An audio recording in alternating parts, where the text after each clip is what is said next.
So sorry. What is happening? Hello, everyone. Hold on a second. Okay, there you go.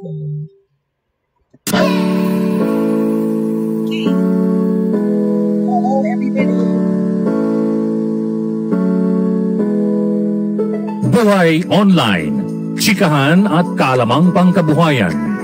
Ating tunghayan, pakinggan at tuklasin ang mga pangyayari at kaganapan sa mundo ng online.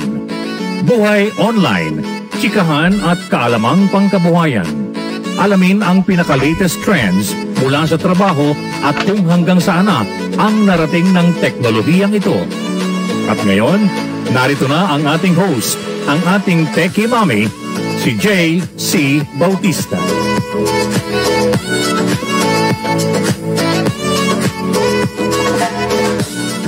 Hi. Hello, I'm late. I know. Pasensya na. Do I look like a bruja?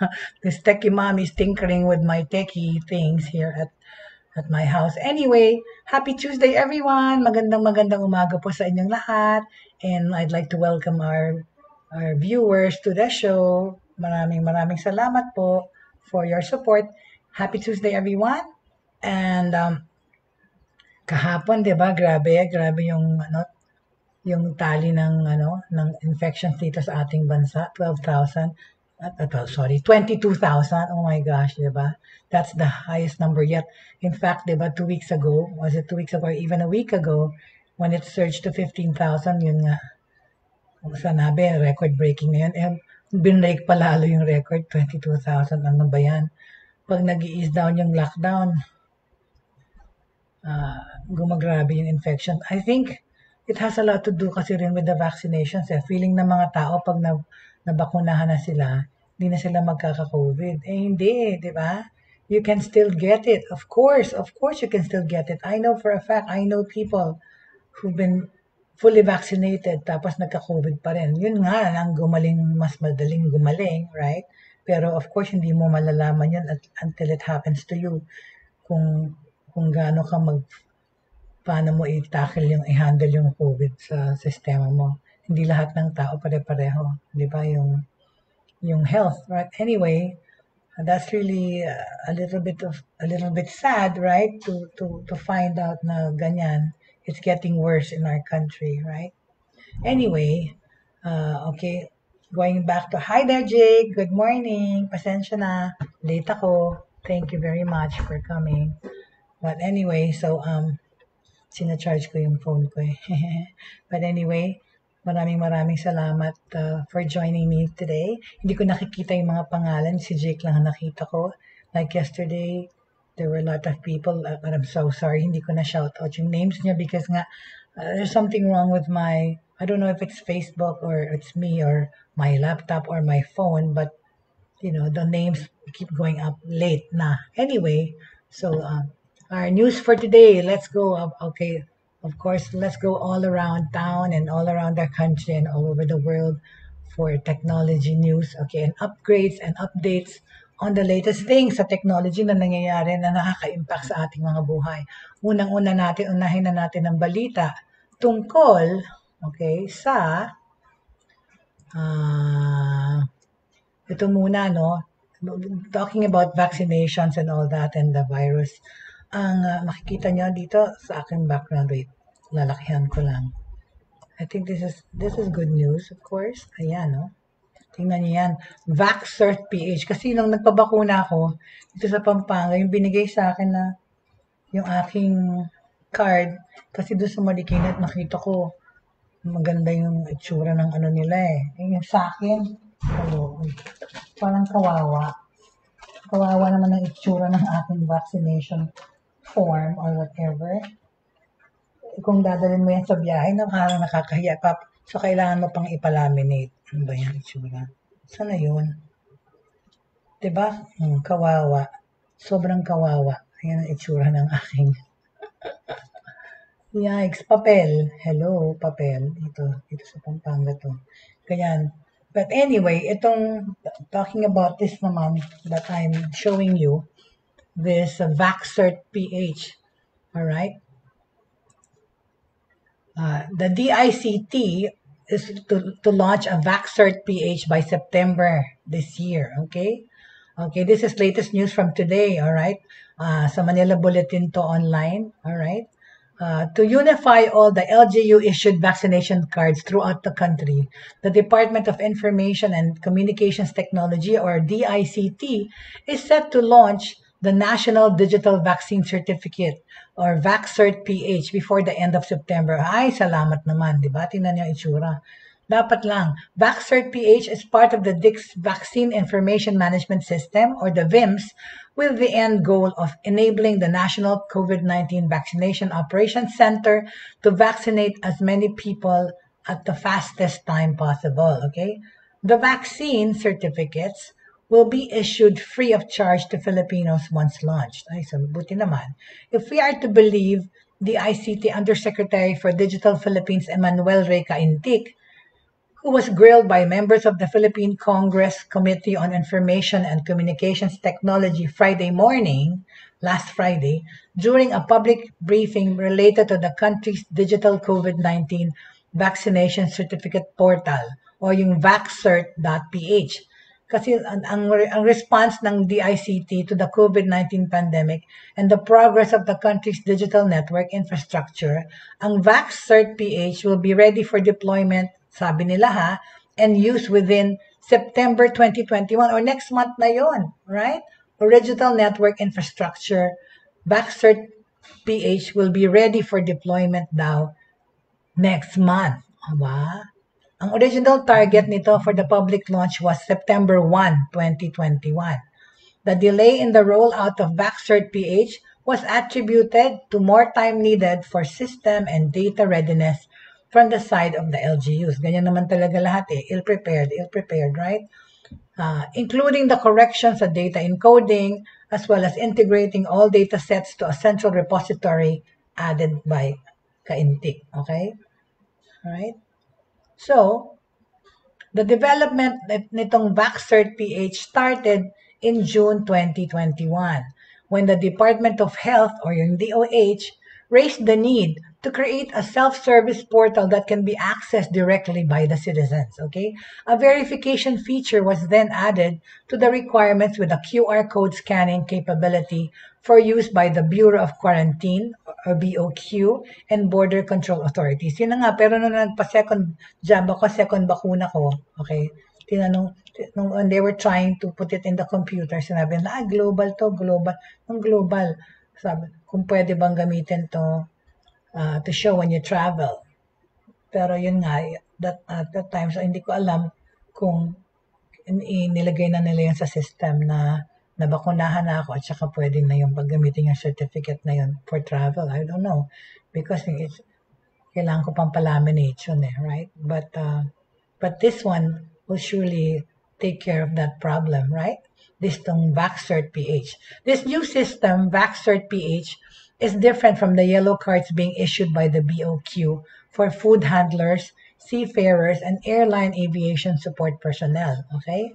Internal users from the DICT participated dito sa alpha testing of the VaxCert-PH from 31 July 2021 to August 2, 2021, according to Caintic.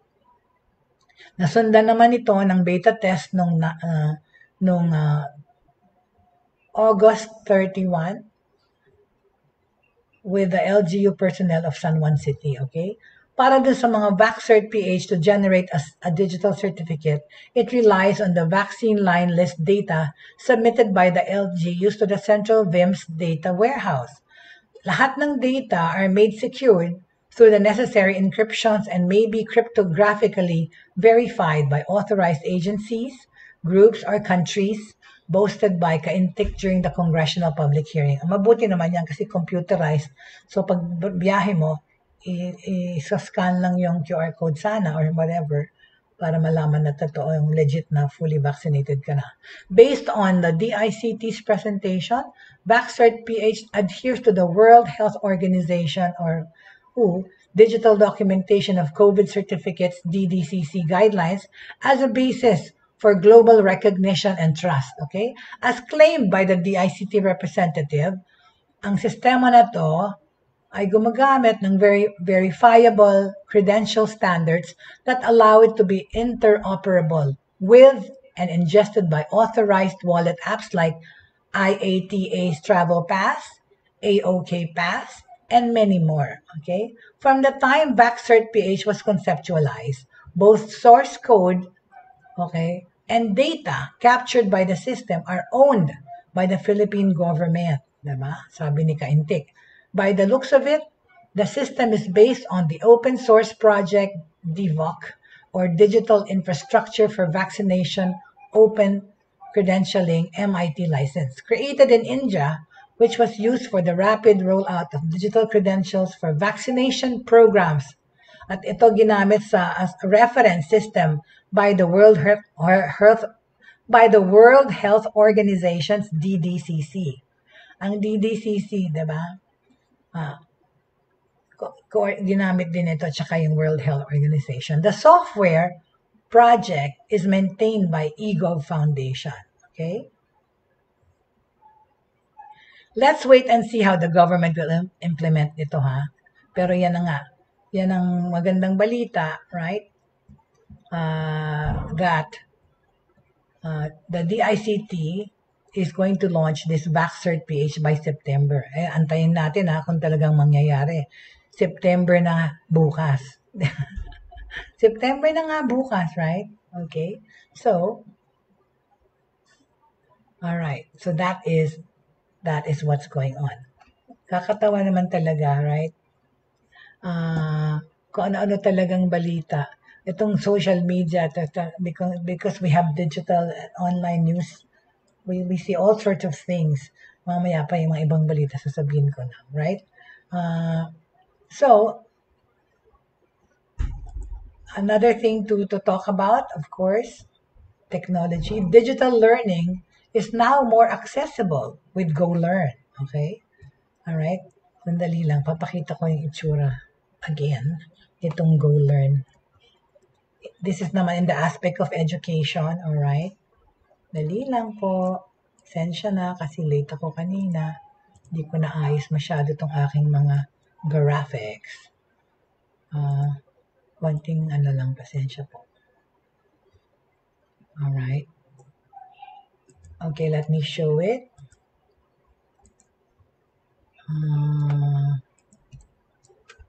Ito naman ang GoLearn. Learn. Okay, very good. Let me just show it. Kunin ko lang. Okay, tapos na tayo dito sa Vax Certificate. Yan ang mga latest breakthroughs. Ang VaxCert PH. Okay. Next naman tong GoLearn. Alright? Ano tong GoLearn? Okay, at least, we're talking about technology as it happens, okay? And as it happens and as it impacts our lives as Filipinos. Ayan. Of course, hindi ko nasasabihin yung, sabihin niya, nag-endorse ako, hindi. Okay, this is right, GoLearn, alright? Nilaunch naman tong GoLearn. What is GoLearn? Okay. Digital learning is now more accessible with GoLearn. Okay? A gap in access is a gap in learning. Yan ang alam mga natin yan, yung problema ng online learning, di ba? Kung wala kang connectivity, wala kang internet, hindi ka makakaaral ng mabuti. Or kung may internet ka nga, pero hindi naman mabilis, or hindi naman siya up to speed yung kailangan para mag-aral ng online, walang kwenta rin, right? With this in mind, okay, ang Globe joined hands to give educators, parents, and students access to highly engaging programs and affordable digital solutions, so there will be no reason for learning to stop. Talaga daw, ha? Ayan. To make the education stakeholders feel more optimistic for this school year, ang Globe ay nag-launch ng GoLearn, alright? GoLearn, the unified company-wide platform aimed at helping the country achieve 21st century learning. Oh, really? Through the initiative, Globe is looking forward to creating a better tomorrow for the sector. Diba? Ang Globe nga sa technology, marami na silang advancements. Diba? Yung GCash na lang alone, na nakadikit sa kanila is very, very convenient for a lot of people. Okay? GoLearn is a valuable platform for everyone who aspires to further enrich their education as it opens up doors for a brighter future. Okay, it promotes continuous learning and further bridges the digital gaps in the education landscape in the country via access to connectivity solution, learning platforms, and solutions. Okay? Pero naman, right? Ang nag-participate dito sa Go Learn ay si Joel Villanueva, the TESDA man, chairman of the Philippine Senate Labor, Employment, and Human Resources Development, and the Higher and Technical and Vocational Education Committees and Digital Learning Advocate, si Tonesito Umali, at saka Undersecretary of Legislative Affairs, External Partnerships, and School Sports of the Department of Education. Grabe kahahaba itong mga title na to. Si Ida La Cruz, okay? Sila yung mga sumali dito sa nung nilaunch tong Go Learn, okay? Kaka-launch lang nito last August 27, right? So it is our commitment in Globe to work with the whole education sector to bring forth everyone's aspiration for better education. Nasabi ng Globe to ensuring that learning never stops for all, wherever they are, regardless of their status. Kaya nga, affordable ba ito? This is the heart of Go Learn, Globe's unified initiative to bring together products, programs, services, and solutions that will empower the whole learning ecosystem. Ito ang sabi ni KD Disa na head ng Globe. Okay, Globe head of Small Medium Business Group. Supporting Globe in this undertaking, of course, is Senator Joel Tesdaman Villanueva, Chairman of the Philippine Senate Labor, Employment, and Human Resources Development, and the Higher and Technical and Vocational Education Committees, and Digital Learning Advocate. Okay, ang napakahaba naman talaga ng title mo, Joel, at parang isang buong paragraph, di ba? Kaloka. A son of two former public school teachers, he is also a staunch advocate of continuous learning and has paved the way for accessible education for all. Well, nasabi ni Villanueva na a study conducted by the Organization for Economic Cooperation and Development, or OECD, on possible learning loss due to school closure and remote learning. The impact on the kids may be long-term, which can affect their competitiveness and work performances in the future. Alam na nga natin talaga na naapektuhan ng malaking way ang ating mga mag-aaral dahil sa pagsasara ng mga eskwela and the closure or the stopping of face-to-face learning. I mean, I live through this every day with my son, okay, and his complaints and yung mga hinaingat tungkol sa online learning, right? So sabi ni Villanueva, we advocate digital learning and we partnered with Globe for the fulfillment of this advocacy.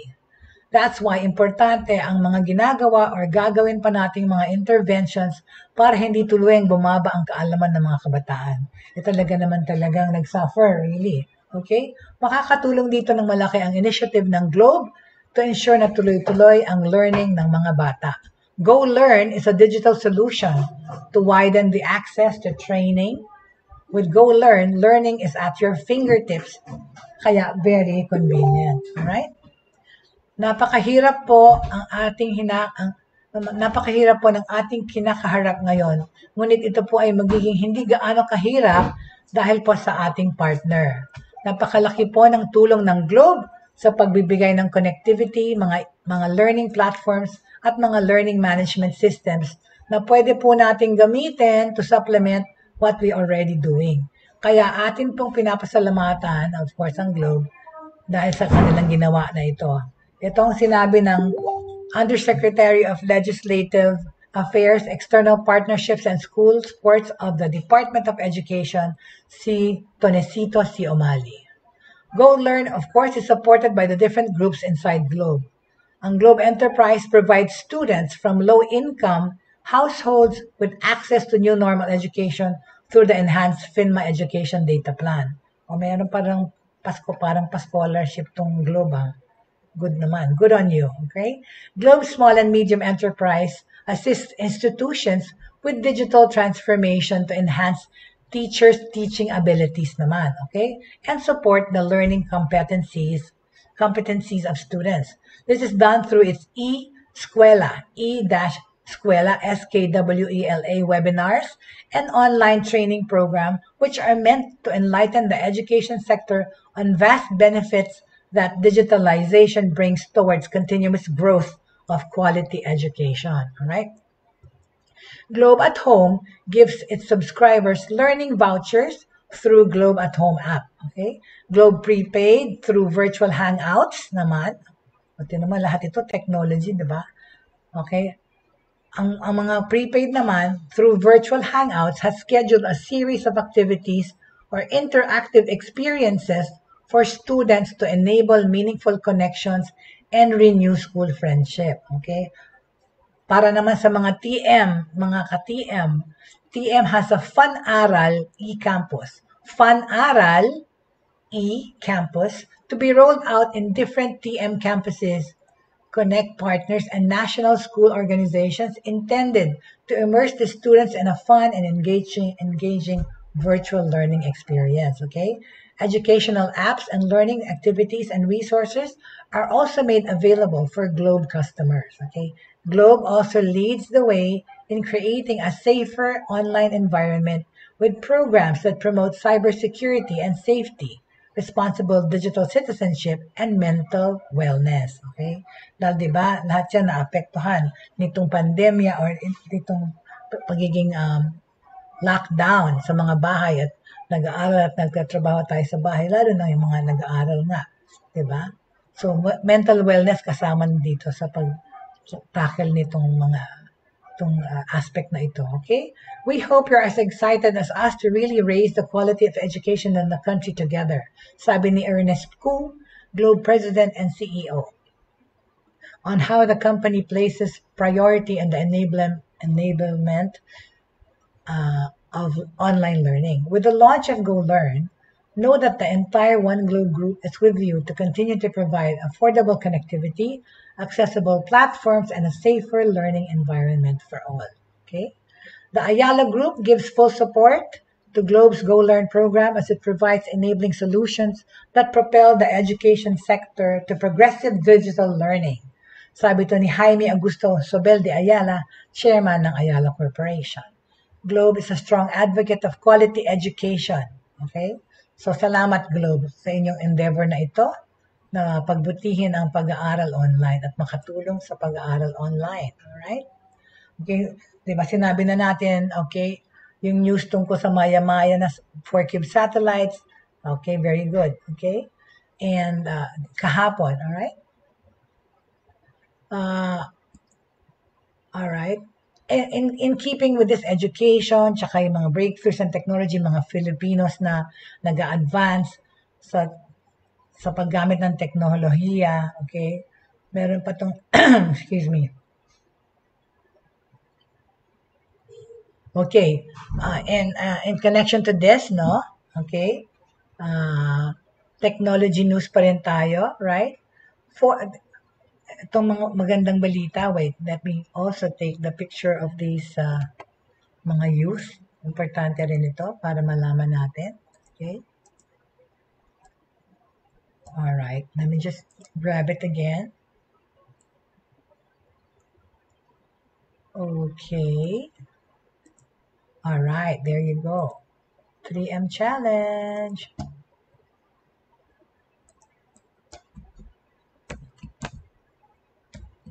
All right. More geniuses, more Filipino pioneers. Okay, ito. Okay, tabi na natin tong Go Learn. Okay. I know, hindi mahangin sa labas, mahangin sa loob ng bahay ko, electric fan ko. Nakatutok sa akin kasi it feels a little bit chilly, so hindi ko in-on aircon. Electric fan, kaya lang yan. Nagkakaroon ako ng wind-blown effect dito. But anyway, so let me just get this next image.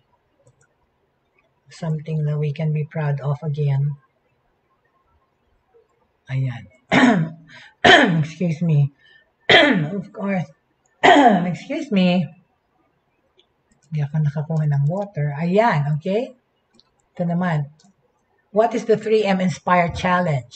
Alright, let's talk about it, okay? All right. 4 undergraduates with the 3M Inspire Challenge with their Pro Marine Life compostable packaging solution. Okay. All right. Just a few days ago, this came out in the news. 4 fourth-year students from the University of the Philippines. Again. Okay. UP na naman. Kahapon, UP rin yung sa Maya-Maya na project. Wala tayong magagawa. Talagang ang magagaling, doon ang gagaling. Okay? Magagaling, doon ang gagaling. Okay? Four fourth-year students from the University of the Philippines emerged as country champions in the 3M Inspire Challenge. A regional case challenge ito by global science company 3M seeking solutions in technology, sustainability, at innovation. Okay? Would you excuse me a little bit as I just grab some water? Pasensya na po ha. Kasi mag-isa naman ako ulit dito eh. Sorry, I will be back shortly. Okay. Sorry po. Okay, I'm back. All right, so okay. All right, so yan, comprising Caleb Abrazaldo, BS of Materials and Engineering sa UP, Maris Domingo, BS Materials Engineering, Laila Lu, BS Materials Engineering, and Joseph Paraiso, BS Business Administration sa UP sila lahat. Okay? The group emerged victorious among the 16 competing groups in the Philippines with their winning solution or 3M High Pack. Ito yung kanilang dinevelop, no? Their proposal aims to offer a non-toxic pro-marine life compostable packaging to help solve the problem of plastic pollution. Ang galing. Very good. Bravo ulit sa Filipino ingenuity, right? Especially with the Philippines contributing 1.9 metric tons of plastic waste. Ay, kakahiya. Yan ang hindi something to be proud of. Ano ba yan? Basura natin. My gosh. They also won $1,000 each and an internship with 3M Philippines. Okay, so country champion team member Maris Domingo shared the group's inspiration for their solution. Sabi niya, we don't have to choose between saving our planet or keeping our access to safe, efficient, durable plastic. Following the team's victory in the national round, okay, the challenge continues. On September 21, they will proceed to the regional level finals where their team and 5 other hopefuls from Singapore, Malaysia, Indonesia, Thailand, and Vietnam will vie for the title of regional champions. And ang prize naman dito sa sunod na contest na to ay $2,000 cash in a live judging panel. Live judging na yan. As they gear up for the next stage of the challenge, the team will continue to enjoy access to 3M mentors who will help them sharpen their ideas. Okay? I'm very impressed by the participants' robust innovations and solutions, sabi ni Kevin McGeegan, Vice President and Managing Director ng 3M Southeast Asia Region and country leader sa Singapore.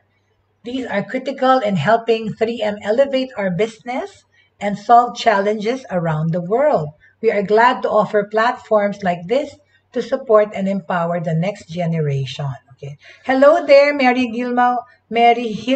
Ano ba ang pronunciation ng name mo? Hilma or Gilma? Good morning. And Alex Torres, good morning then. Okay. Pinababalita.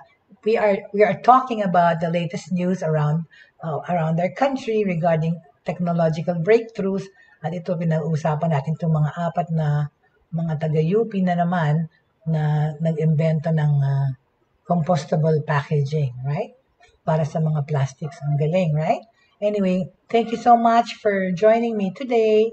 Mary Hilma Wong, Alex Torres, tsaka si Jake, tsaka yung hindi ko pa nakikitang mga pangalan dahil ayaw umakyat. But anyway, thank you so much for joining me and keeping me company. Okay? So, yun. So, yun ang naimbento nitong mga 4 na tao na ito. Si Si Caleb, si Maris, si Laila, at saka si Joseph Paraiso. All from UP Diliman. UP. Sinabi bang Diliman? Sa University of the Philippines. Okay? Alright, so there is a heated battle to the regional level finals, right? Pero so sasali pa rin dyan ng second level nitong contest, okay? Sabi nga si Kevin McGeegan, Vice President and Managing Director ng 3M, these are critical in helping 3M elevate our business and solve challenges around the world. We are glad to offer platforms like this to support and empower the next generation of diverse leaders, thinkers, and creators, okay? With a month to the final round of the challenge, okay? Actually, hindi na. September na nga. The competition is getting heated. Okay? So, kasala tayo dyan. Okay? So, hopefully, manalo ulit ang ating mga kabataan ng $2,000 plus the experience na hindi mo maibibili ng kahit na ano. Right? Ng kahit na anong amount of money. Very good. Alright? So, with that, okay, move on to the next news of technology, right?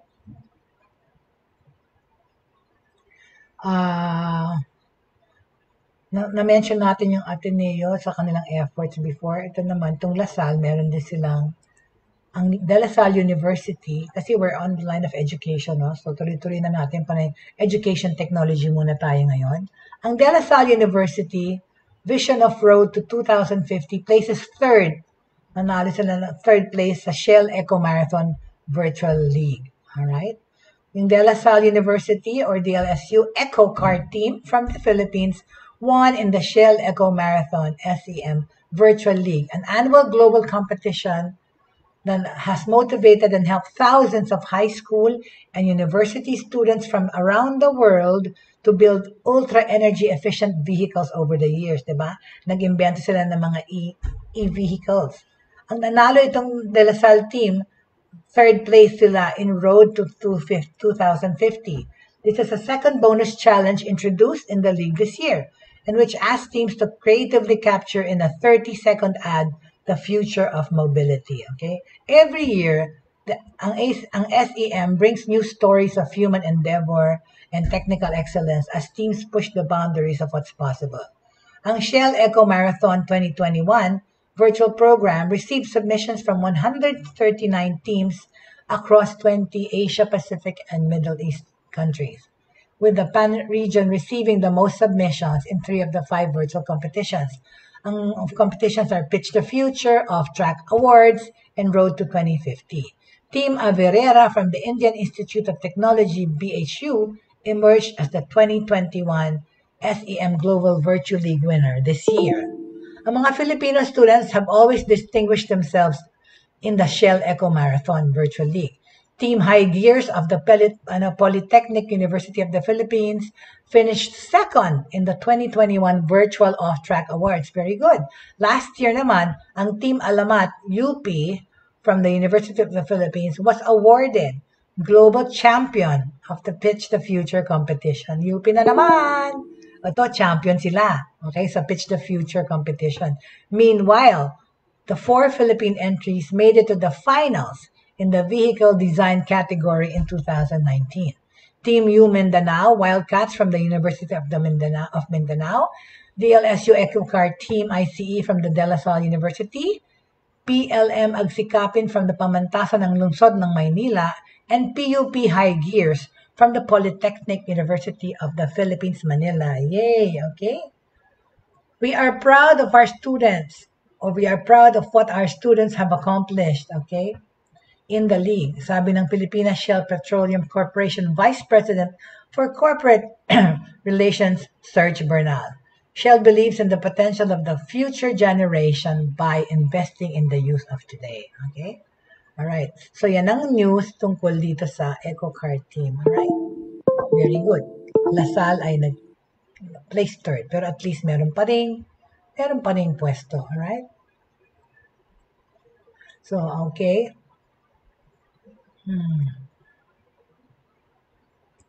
Okay, ano naman, technology around the world, ang HP or ang Hewlett-Packard wants you to get more work done with the latest IEASE technology. IEASE, mata, ease, EASE, okay? Paano? Okay? For people kasi working from home, di ba? Ang eye strain hindi maiwasan. Hindi talaga. Sandali nga. Nahiga ko lang itong phone ko. Hold on. Oops. Hala, what happened? Wait a minute. Sorry. There you go. Okay, there.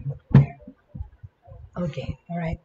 For people working from home, there are pros and cons to dealing with smaller screens. Okay, one advantage in the case of laptops is they're more compact and easier to carry, but this might not be possible for those who want more screen space, both for work and play. So the next best thing is to invest in a PC upgrade with a bigger, better monitor. Okay, just like owning a wide flat screen TV, monitors like the HP 823 and HP 827 G4 FHD monitors can help users see things more clearly and focus more on tasks. Okay, so ito yung, teka, papakita ko ulit. Hold on a second. Let me just, tanggalin ko na tong for UP students. Okay. Puro UP So, kaya, ang latest breakthrough natin today, yung IEs. Pakita natin ang itsura ng IEs. Wait, let me just show you.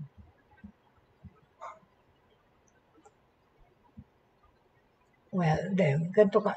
Actually, hindi ko na kailangan pakita kasi monitor lang yan. Basta yung malaking monitor.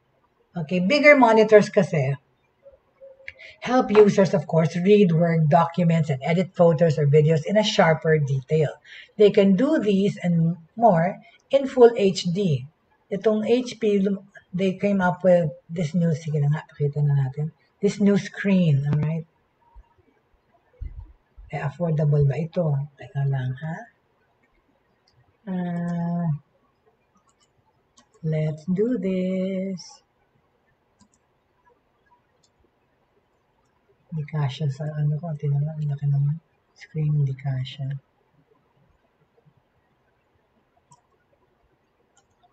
Hold on a second.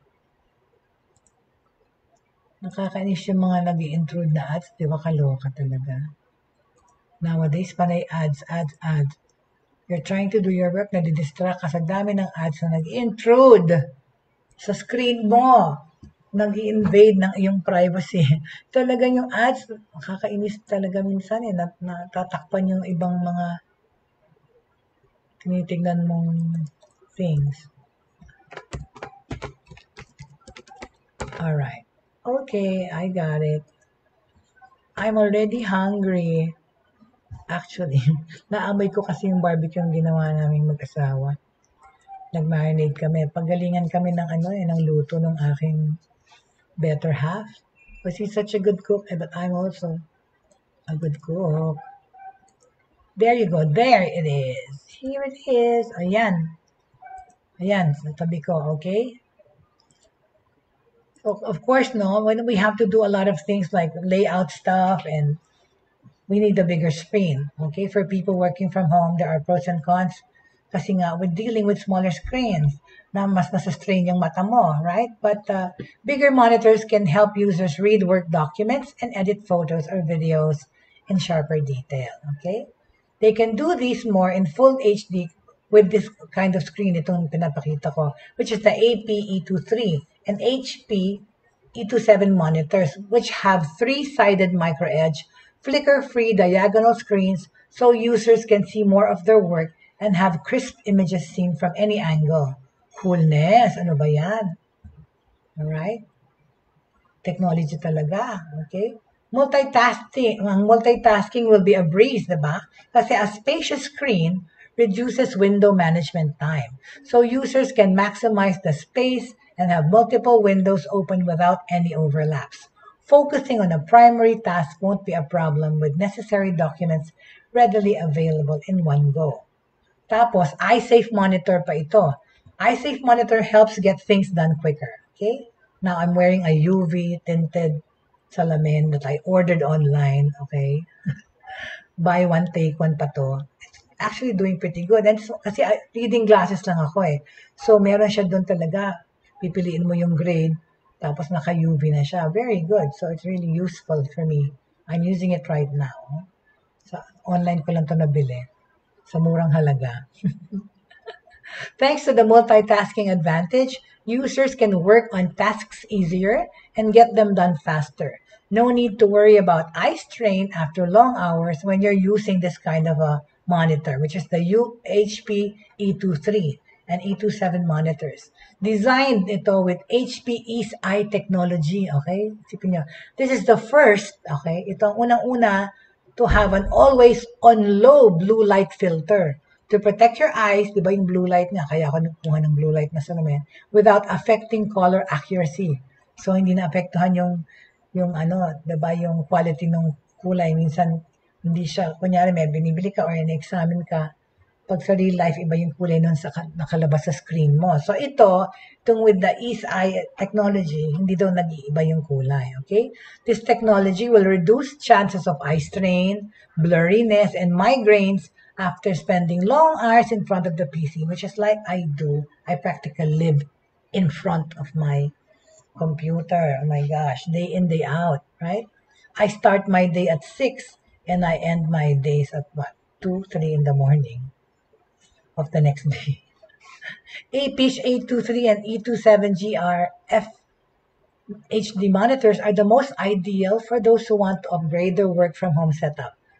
Tapos with the help nga of HP's Eye Strain or IE's technology, working, playing, and watching movies on these big monitors will definitely be less of an eye strain or eye straining activity. Okay, very good. Okay, tama na yung tungkol sa HP, alright? Pero yun, it's good to know na meron ng ganyang screen na makakatulong, right? Very good. Okay. Ano pang balita? Well,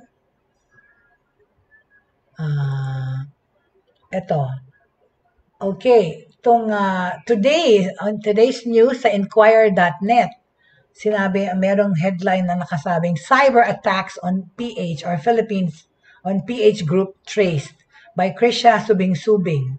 Ang reporter na ito sa Daily Inquirer, okay? A Swedish digital forensic group has traced an Israeli proxy server, a proxy server company, a series of sustained cyber attacks since July against rights groups Karapatan. Ito yung may nag-attack sa rights group Karapatan. An effort estimated to have cost at least hundreds of thousands of dollars, indicating a clear intent to take down the site. Okay? On Thursday, Quirium published, okay, a report. Sandali, tanggalin ko na muna itong screen nga sa mukha ko. Tatsin muna natin. Alright, thank you. Tabi ka na dyan for my news for the day. Quirium published a report saying that it had reviewed hundreds of servers linked to a wave of distributed denial of service, DDoS attacks against Karapatan's website that came, na-trace na kung sino nag-hack, nag-attack nitong Karapatan website. Okay, ito yung na-trace that it came from a proxy network operated by Bright Data, formerly Luminati, based in Netanya, Israel. Oh my gosh. According to Quirium Digital Forensics Technical Director Tord Landstrom, Bright Data offers access to millions of proxies and other information technology services to mobile operators, data centers, and residential buildings. A perfect infrastructure to hide the source of the DDoS attacks. Sa mga hindi nakaka-intindi technically, basta na-trace na kung sino yung gumagawa ng hacking or ng cyber attack dito sa group na Karapatan. Okay? Far from cheap. Of course, this cost money. For you to be able to do that and infiltrate an organization or to hack an organization or a website or anything, that entails money, okay? Based on the gravity and frequency of the attacks, Curium estimated this must have cost around $260,000. Whoa, right? Talagang wow.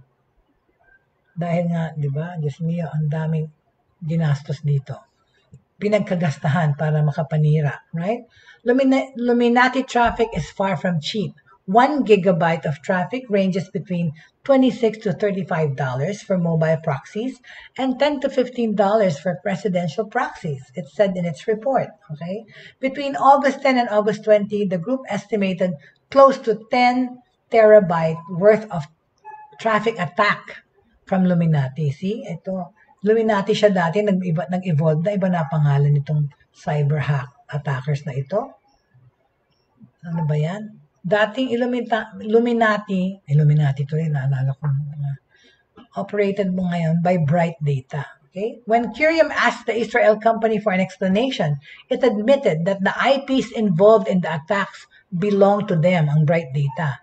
Although we did not find any of them in the requests that were sent to the reported domain.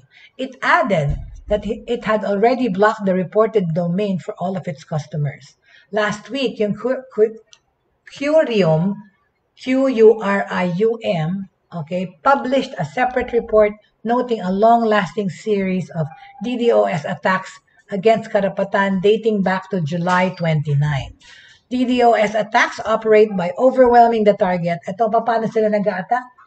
Inundate nila with malicious requests to disrupt normal traffic in the server, service, or network. At that time, Karapatan was co-hosting the online Stop the Killings PH Solidarity campaign in the lead-up to the first death anniversaries of Peace Talk consultant Randall Ecanes and former Karapatan member Zara Alvarez. Okay? So habang meron nila-launch yan, meron ng gugulo online, right?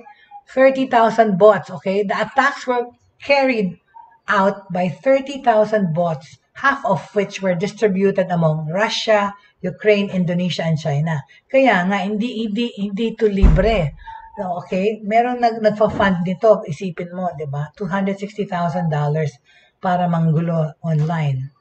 The Quirium report concluded that the attackers used several traffic generators to generate random requests. Okay? In a statement, Karapatan Secretary General Cristina Palabay condemned the cowardly cyber attacks that were obviously made to prevent the public from accessing our reports on the worsening state of human rights in the Philippines. Siyempre, kaya nga may nagbablock niyan. Nauutusan mo na, babayaran mo naman yung mga hackers, di ba? There are professional hackers, there are professional yung mga cyber criminals. And yes, of course, it entails money. We know those interests serve this attacker serve, di ba? Yung may vested interest to mga, of course, nag-invest para gawin ito, right? Especially targeting Karapatan's online resources only means that these attacks were clearly trying to suppress our documentation and human rights work. And of course, the people's right to freedom of information. Ayan. So, alam na, di ba? Sabi nila yan, alam na this. Okay? So, that's the news regarding na booking na yung mga cyber attacks on the Philippine group na trace na kung saan sila nanggagaling. Imagine, it's coming from Israel. It came from an Israeli proxy server. A series of sustained cyber attacks since July kasi against the rightist group Karapatan were being made. Okay? Para i-pull down yung website nila. Pero nalaman na, of course, magaling din naman kasi yung ating mga IT dito sa Pilipinas or sa tulong ng international, right? Na-trace na kung saan nanggagaling tong cyber hacks or cyber attacks, okay? And like they said, this is far from cheap. Based on the gravity and frequency ng mga attacks, in-estimated it must have cost around $260,000 to stage this cyber attacks. All right? So, yan. At saka na-trace to sa Bright Data. Okay? It came from a proxy network operated by Bright Data na dating Illuminati. And it's based in Netanya, Israel. Imagine that? So, doon galing itong mga professional cyber attackers na ito. Okay? So, so that's my latest news today on technology around the world naman, right? So those are the things that I talked about today. Yung feature natin po yung 3M challenge participants na 4 from UP, tsaka yung Go Learn project ng Globe in cooperation with the educational system, right? Tsaka yung paglabas ng VaxCert PH. Yan, yung naantabayanan natin this month or antayin natin because sinabi, September 1 dapat labas na itong VaxCert PH, alright? Maganda yan. At least, lagay lang sa telepono yan eh. Pwede nang pakita, right? Very good. Okay, so sana we can see its fruition. Sana nga lumabas na itong VaxCert certificate this month, this coming month. Tama, September na bukas eh, alright? Okay, and with this, on this note, I'd like to say thank you to those people who joined me today. Hello there, Alex, Mary, Jake, salamat. O, yan, dumaan. Saan ka pupunta? I know, malamig na kasi. Ay, yung ulam namin, iinitin lang. Very good. Thank you so much. We are doing, we have barbecue.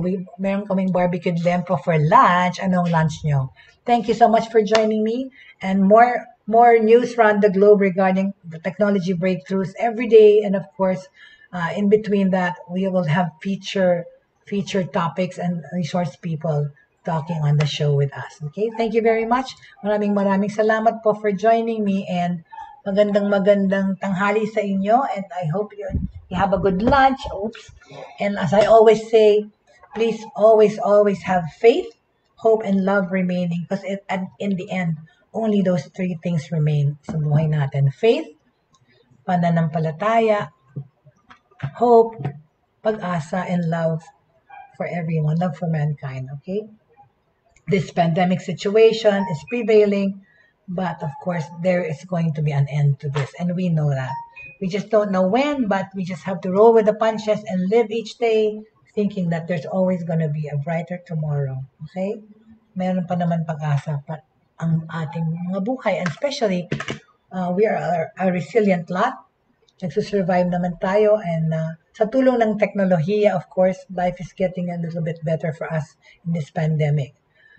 Pero sana nga yun, yung project ng Globe na Go Learn ay magtuloy-tuloy lang para tulong sa mga hindi nakakaaral online or walang access to connectivity. Of course, feel free to please email me or text me topics you want to talk about or issues that you have questions about regarding technology. And of course, para nasa YouTube na po kami, dun sa mga nakakamiss ng aming mga broadcasts here sa Facebook Live, we immediately migrate to YouTube. Dun naka-archive yung aming mga past episodes so that you can view. And of course, and when you do find our Broad Streamcast Communicators YouTube channel, please like and subscribe, all right, and share so that we can help more people, okay? Thank you very much for joining me today. At maraming salamat po sa suporta. And of course, my Bautista family in Manila and Australia and in America. And of course, my Lakap family here in Pampanga. Thank you so much for your support. And I don't have any birthday greetings today. But belated happy birthday to Dr. Maika Gonzaga, one of the best dentists you'll ever have. Of course, kagaya ng kanyang maming, si Eileen Espina. Thank you very much and have a good day, please. God bless everyone. And magkita-kita tayo pong mali bukas dito sa Buhay Online where we talk about and know about how technology impacts our lives and how it's working for us. Thank you very much and have a good day po and enjoy your lunch.